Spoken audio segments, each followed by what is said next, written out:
अस्सलाम वालेकुम, कैसे हैं आप सब फ्रेंड्स। अक्सर आपने देखा होगा कि बहुत से लोगों के घरों में या नर्सरीज पर मनी प्लांट के लीव्स जो हैं वो बहुत बड़े बड़े हमें देखने में मिलते हैं। अक्सर तो बहुत जंबो साइज़ में भी होते हैं, लेकिन घर पर हम उसी प्लांट को जब ले आते हैं तो उसके जो नेक्स्ट लीव निकलते हैं वो बहुत छोटे साइज़ के आना शुरू हो जाते हैं। तो आखिर नर्सरी वाले ऐसा क्या करते हैं कि उनके मनी प्लांट के लीव्स जो हैं वो बहुत बड़े बड़े आना शुरू हो जाते हैं। तो आज हम इसी बात पे डिस्कस करेंगे। सबसे पहले तो आप अपने जहन में इस बात को बिठा लें कि मनी प्लांट ग्रो करना बेहद आसान है। इसको ग्रो करने के लिए किसी भी रॉकेट साइंस का यूज़ नहीं होता। इवन फर्टिलाइज़र भी अगर हम इसमें ना दें तब भी ये बहुत अच्छे से ग्रो करता रहता है। और दूसरी बात कि मनी प्लांट की लीव्स कैसे इतने बड़े बड़े हो जाते हैं जो हमसे नहीं किए जाते। तो उसमें सिंपल है कि जिस प्लांट के साथ मॉस्टिक लगी होती है या कोई भी ऐसी स्टिक जिसमें मनी प्लांट्स की जो रूट्स हैं वो इंसर्ट हो सकती हैं, तो उस प्लांट में मनी प्लांट के लीव जो हैं वो खुद ब खुद बड़े होना शुरू हो जाते हैं।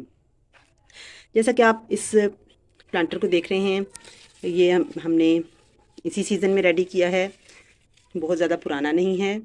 और इसकी जो लीव्स हैं ये साइज़ है, लेकिन जैसे ही हमने इसकी बेल को मॉस्टिक पे ऊपर की तरफ ग्रो किया तो अब आप इसके लीव्स का साइज़ देखें। ये देखें, इसी तरह ये लीव्स, इसका साइज़ बिल्कुल मेरे हाथ जितना तो है। और आहिस्ता आहिस्ता जैसे जैसे इन्हें मज़ीद खुराक मिलती रहेगी इनका साइज़ और बड़ा होता रहेगा। ये बात तो आप सब जानते हैं कि मनी प्लांट के हर पत्ते के साथ उसकी एरियल रूट्स होती हैं।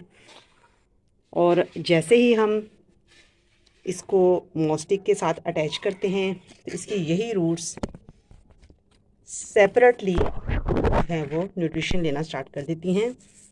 ये देखें, ये कहाँ से इसकी रूट्स चलती जा रही है जी, बिल्कुल इसके साथ चिपकी हुई है।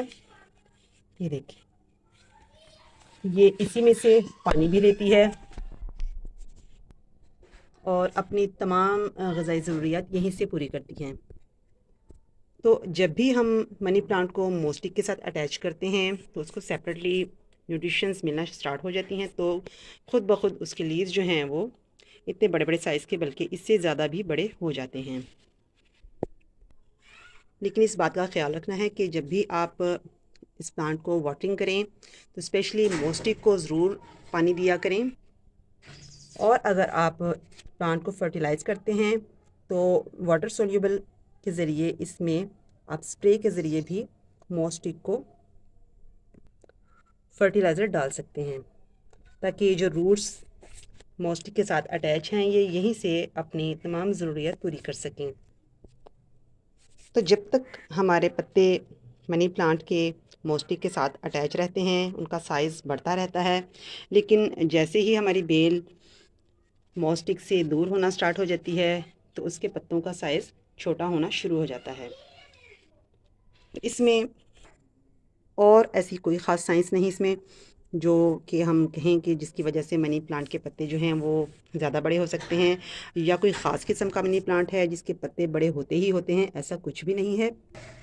बल्कि मनी प्लांट के पत्तों के साइज़ का बड़ा होने की सिंपल वजह यही है कि उनकी एरियल रूट्स को मोस्टिक के थ्रू अलहदा से खुराक मिलती रहती है। इस तरह से इनके पत्ते बाकी तमाम पौधे की निस्बत बड़ा होना शुरू हो जाते हैं। तो आप भी अगर चाहते हैं कि आपके मनी प्लांट के पत्ते भी ज़्यादा बड़े हों तो आप भी ये ट्रिक ट्राई कीजिए और उन्हें मोस्टिक के थ्रू आप अलहदा से वाटरिंग भी कीजिए और उन्हें फर्टिलाइज़ भी कीजिए। मैंने अब तक इस प्लांट को किसी भी किस्म का फर्टिलाइज़ नहीं डाला, बल्कि एज़ इट इज़ जैसे हमने अपनी गार्डन सॉइल में इसको लगाया था ये वैसे ही है। और सिर्फ मॉस्टिक की वजह से इसके जो लीव्स हैं वो इतने बड़े बड़े हो गए हैं। आप चाहें तो मोस्टिक बाज़ार से भी ख़रीद सकते हैं और किसी भी इस तरह के कपड़े की मदद से या किसी बोरी नुमा कपड़े की मदद से आप इसे किसी भी पाइप पर लपेट कर घर में भी तैयार कर सकते हैं। जैसा कि मैंने इसको इस प्लास्टिक के पाइप पे इस वाले कपड़े के थ्रू, जिसमें ये कैपेसिटी है कि रूट्स को अपने साथ अटैच कर सकता है, क्योंकि ये काफ़ी खुरदरा है, तो रूट्स बड़ी आसानी से इसके साथ चिपक जाती हैं। तो इस तरह से आप भी घर में किसी भी पाइप को लेकर उस पर इस तरह से कपड़ा चढ़ाकर आप मोस्टिक बना सकती हैं। तो ये था वो सीक्रेट कि मनी प्लांट के पत्ते इतने बड़े बड़े आखिर कैसे हो जाते हैं। तो आप भी अपने मनी प्लांट में मोस्टिक का इस्तेमाल ज़रूर कीजिए। तो फ्रेंड्स, आज की वीडियो में इतना ही। मिलते हैं नेक्स्ट वीडियो में नए प्लांट के साथ। अल्लाह हाफिज़।